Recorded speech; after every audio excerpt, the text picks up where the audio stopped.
ప్రణయ్ హత్య కేసులో కోర్టు నిందితుడికి మరణశిక్ష విధించింది. ఈ మరణశిక్ష వల్ల ఈ సమాజానికి కోర్టు ఏం సందేశం ఇచ్చింది? రెండవది, అమృత, ప్రణయ్‌ల వివాహం అనేది ఆ వివాహం ద్వారా చెలరేగిన వివాదం గురించి, అలాగే తల్లిదండ్రులకి, యువతకి ఏం సందేశం ఇచ్చింది అనే అంశాల గురించి ఈరోజు మనం మాట్లాడుకుందామండి.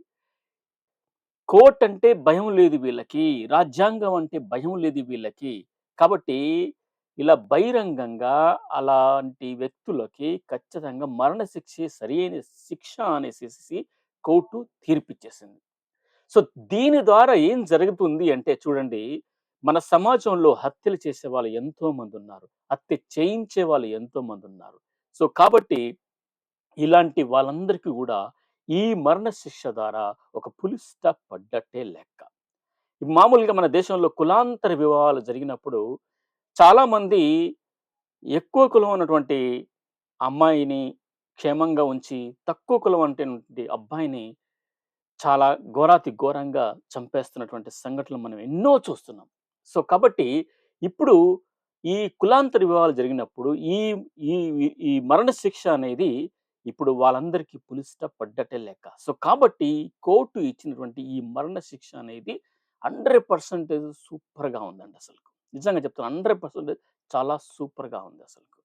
సో, కాబట్టి ఇప్పుడు ఏ నిందితుడైనా సరే ఈ కులాంతర వివాహాలు చేసుకున్నటువంటి అమ్మాయి, అబ్బాయిల్ని చంపడానికి ఇప్పుడు ఎవరు గూడా ముందుకు రారు. కాబట్టి నేననుకుంటున్నాను ఈ కులాంతర వివాహాలు ఒక రకంగా కోర్టు ప్రోత్సాహం ఇచ్చిందన్నట్టు లెక్క. ఓకే.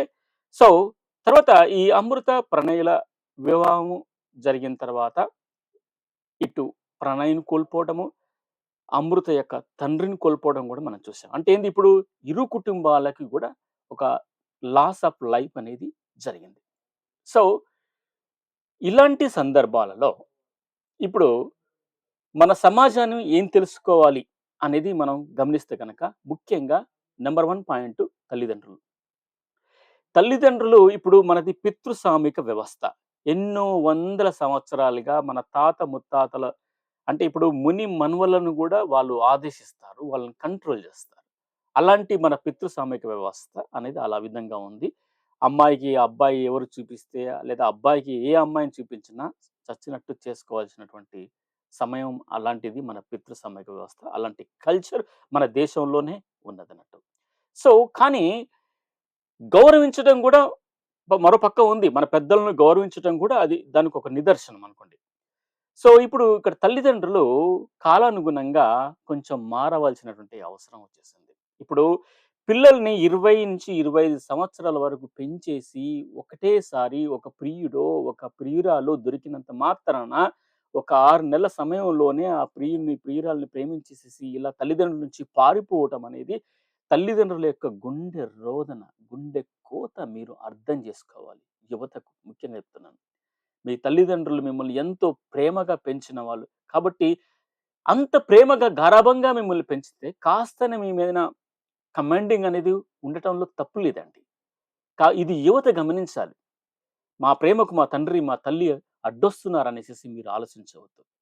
అన్ని సంవత్సరాలను మిమ్మల్ని పెంచి పోషించినటువంటి తల్లిదండ్రులకు అంత కమాండింగ్ ఉండకపోతే ఎలా?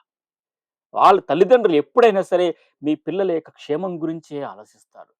వాళ్ళు వాళ్ళ తాతలు వాళ్ళందరి పెద్దల యొక్క ఆచార వ్యవహారాలను చూసేసేసి వాళ్ళ సొంత పిల్లలకి ఇప్పుడు ఈ విధంగా ఎవరినో ప్రేమించి ఇట్లా వెళ్ళిపోతుందంటే వాళ్ళకి ఎంత గుండె కోత మిగులుతుందండి.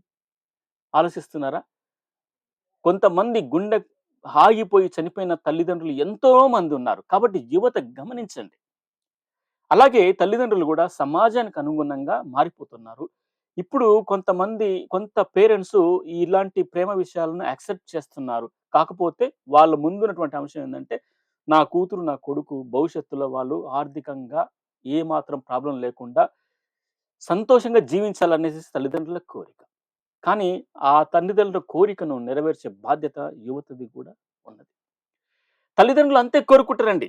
సమాజం గురించి వాళ్ళు ఎక్కువగా పట్టించుకోకపోయినా, సమాజం మనకి ఏమి చేయదు. రేపు మనకేమన్నా జరిగితే సమాజం వచ్చి ఏం చేయదు. కాబట్టి తల్లిదండ్రులు అనేవాళ్ళు ఈ రకంగా ఆలోచిస్తారు కాబట్టి తల్లిదండ్రులను గౌరవించటం అనేది ఖచ్చితంగా యువత అనేది నేర్చుకోవాలి.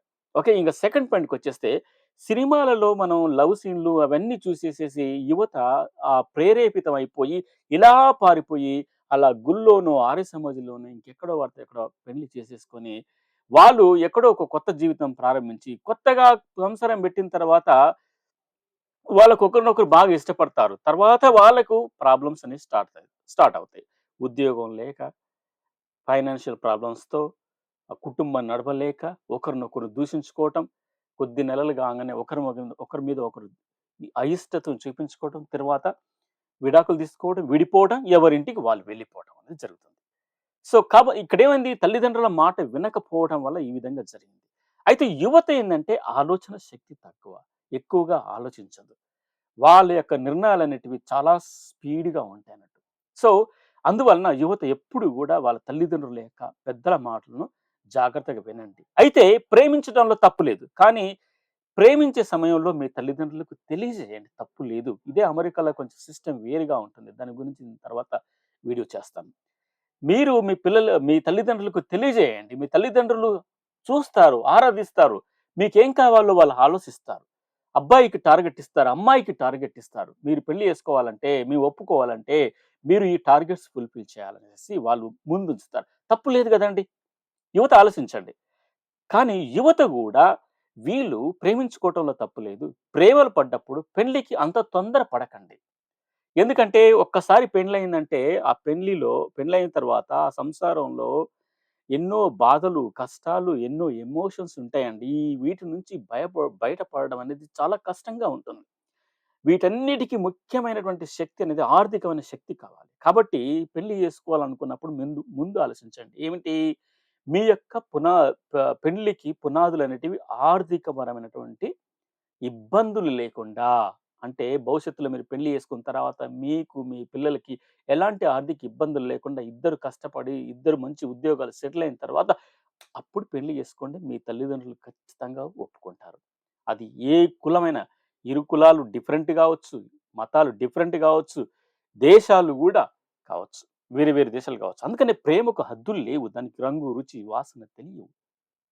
సో, ప్రేమకు హద్దులు అనేటివి కొత్తగా మనం చెప్పుకోవాల్సిందేందంటే, ప్రేమించుకున్న వాళ్ళు పెళ్లి చేసుకునే వాళ్ళకి హద్దులనేటివి ఉన్నాయండి. అవే ఆర్థికమైనటువంటి పునాదులు. ఈ ఆర్థికమైనటువంటి పునాదులు వేసుకున్న తర్వాత, అప్పుడు మీ పేరెంట్స్‌కు చెప్పండి. వాళ్ళని కన్విన్స్ చేయండి. ఒప్పుకోకపోతే 99% వాళ్ళ మీద మీరు 99% చాలా కష్టపడండి మీ తల్లిదండ్రులను ఒప్పించడానికి. అప్పుడు ఒప్పుకోకపోతే అప్పుడు మీరు మేజర్స్ కాబట్టి ఎలాగోలాగా మీరు పెళ్లి చేసుకోవచ్చు. కానీ అంతవరకు మాత్రం మీరు తల్లిదండ్రులను వదిలేసేసి, మా తల్లిదండ్రులు చేరు, మా కులాలు వేరు వేరు అనేసేసి ఏం చెప్పకండి. ఈ రోజుల్లో కూడా తల్లిదండ్రులు మారిపోతున్నారు. ఎందుకంటే మీరు అలా చెప్పి చేయకుండా వెళ్ళిపోతే మీ తల్లిదండ్రుల యొక్క గుండె రోదన అనేది ఇంత అంత కాదు. దయచేసి ఆలోచించండి. మిమ్మల్ని పువ్వుల్లా, కనురెప్పలా కాపాడుకుంటూ పెంచినటువంటి తల్లిదండ్రుల గుండె రోదనను, ఆవేదనకు గురి చేయకండి. కాబట్టి మీరు మీ తల్లిదండ్రులను ఒప్పించి సమాజం గురించి మర్చిపోండి. మీకేమైనా అయితే సమాజం వచ్చి ఏమీ చేయదు. సమాజం ఈ విధ మన ఈ సమాజంలో సమా మనం చాలా సీరియస్‌గా తీసుకుందేంటంటే, మనం ఈ విధంగా చేస్తే సమాజం మనల్ని ఏ విధంగా అర్థం చేసుకుంటుందనేసేసి ఒకటి ఆలోచిస్తారండి. అది ఆలోచించకండి. ఎందుకంటే రేపు మీకేమైనా జరిగితే సమాజం వచ్చి ఏం చేయదు.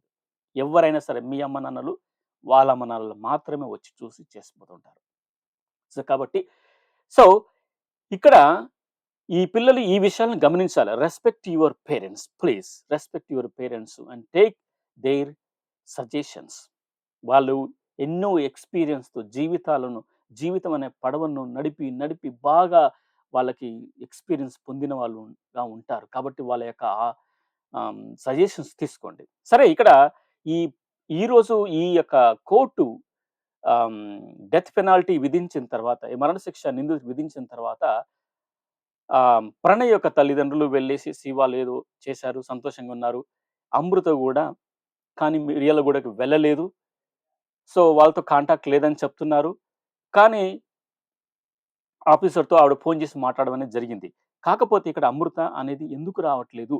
అమృత ఏదో ఇంకొక అబ్బాయిని చూసుకుందనేసేసి చాలా పిచ్చి పిచ్చి కామెంట్లు చేస్తున్నారు. అలాంటివి చేయకూడదు. అది పద్ధతి కాదు. ఎందుకంటే ఆవిడ వ్యక్తిగత జీవితం. So, Amrutha she is very young girl. తను పావు వంతు కూడా తన జీవితాన్ని అనుభవించలేదు. ఇప్పుడు తన వలన, వాళ్ళ వలన అంటే వీళ్ళ ప్రేమ వివాహం వలన భర్త కోల్పోయింది. తండ్రి కోల్పోయాడు. సో, ఆమె బాధలు ఆమెకుంటాయి. సో, ఇక్కడ అమృతది తప్పులేదు, ప్రణయ్‌ది తప్పులేదు. సో, కాకపోతే ఈ కులాంతర వివాహాల వల్ల ఎమోషన్స్‌కి గురైపోయి రకరకాలుగా దాన్ని పెంట పెంట చేసుకొని 2 జీవితాలకు పోయినాయి. Life loss. సో, ఇప్పుడు ఆ చిన్న పిల్లోడికి తండ్రి చూడండి. సో, కాబట్టి అందుకనే ఇలాంటి పరిస్థితులు మీకు ఎదురు కాకుండా ఉండాలంటే యువత ఒకటే ఒకటి చేయాలి. మీరు మీ తల్లిదండ్రుల మాటలు వినండి. మీరు ప్రేమించుకుంటే మీ తల్లిదండ్రులను కన్విన్స్ చేయండి. 99% ప్రయత్నించండి. ఓకే. సరే ఇక్కడ చివరిగా నేను చెప్పేదేంటంటే, అమృత ఏదో అవుతుంది, ఏమో చేస్తుందనేసేసంటే ఆవిడ సోషల్ మీడియాలో చాలా ఉన్నాయి. నేను కూడా చూస్తూ ఉంటాను అప్పుడప్పుడు. అమృత యంగ్ గర్ల్ కాబట్టి, ఆ అమ్మాయి మళ్ళీ పెళ్లి చేసుకుంటే మంచిది. నేనైతే పెళ్లి చేసుకోమనే చెప్తాను అమ్మాయిని. ఎందుకంటే, అమ్మాయికి చాలా జీవితం ఉంది. సరే, ఈ కోర్టు తీర్పు ద్వారా అమ్మాయి యొక్క కల నెరవేరింది. ఆమె పోరాటానికి ఫలితం దక్కింది. తల్లిదండ్రులు ఆశించిన దాన్ని కూడా దక్కింది. కాబట్టి ఇక్కడ ప్రణయ్ యొక్క ఆత్మ శాంతించింది. అమృత యొక్క కోరిక నెరవేరింది. ఆమె ఆశయం నెరవేరింది. That's all. It's all done now. So, కానీ ఈ కోర్టు తీర్పు ద్వారా మళ్ళీ ఏ రౌడీ విధవైనా సరే, ఈ కులాంతర వివాహాలు చేసుకున్నటువంటి కపుల్స్‌ను ఎట్టి పరిస్థితుల్లో కూడా తాకరని నేను ఆశిస్తున్నాను. తాకితే ఖచ్చితంగా కోర్ట్ ఇలాంటి తీర్పే ఇస్తది. సో, కాబట్టి ఇలాంటి ప్రేమ వివాహాలు జరిగినప్పుడు ఇంకా ఎలాంటి ప్రాబ్లమ్ ఉండదని నేను ఆశిస్తున్నాను. Okay friends. సో, ఇప్పుడు అమృత, ప్రణయ్‌ల వివాహం అండ్ వివాదము ఇవన్నీ తర్వాత మరణశిక్ష అనేది నిందితుడికి విధించిన తర్వాత కాకపోతే ఇప్పుడు అమృత వాళ్ళ అక్క గూడా అంటే కజిన్ సిస్టరు ఈ అమృత వాళ్ళని మొత్తం జరిగిందనేసేసి ఏదో అంటుంది గానీ, అవన్నీ కూడా రాంగ్ అలిగేషన్స్ ఇదంతా కాదు గానీ, నేను చెప్పేదేందంటే, ఈ కోర్టు తీర్పు వలన కులాంతర వివాహాలకు సపోర్ట్ అనేది ఇండైరెక్ట్‌గా కోర్ట్ చెప్పింది. రెండోది ఇలాంటి వ్యక్తులు ఎవరైతే ఇలా కులాంతర వివాహాలు చేసుకున్నటువంటి వ్యక్తులను చంపడానికి సిద్ధమవుతారో వాళ్ళకి ఇప్పుడు భయం పుట్టింది. కాబట్టి ఎటువంటి ప్రయత్నం చేయరు. ఫ్రెండ్స్ మీరు ఆలోచించండి.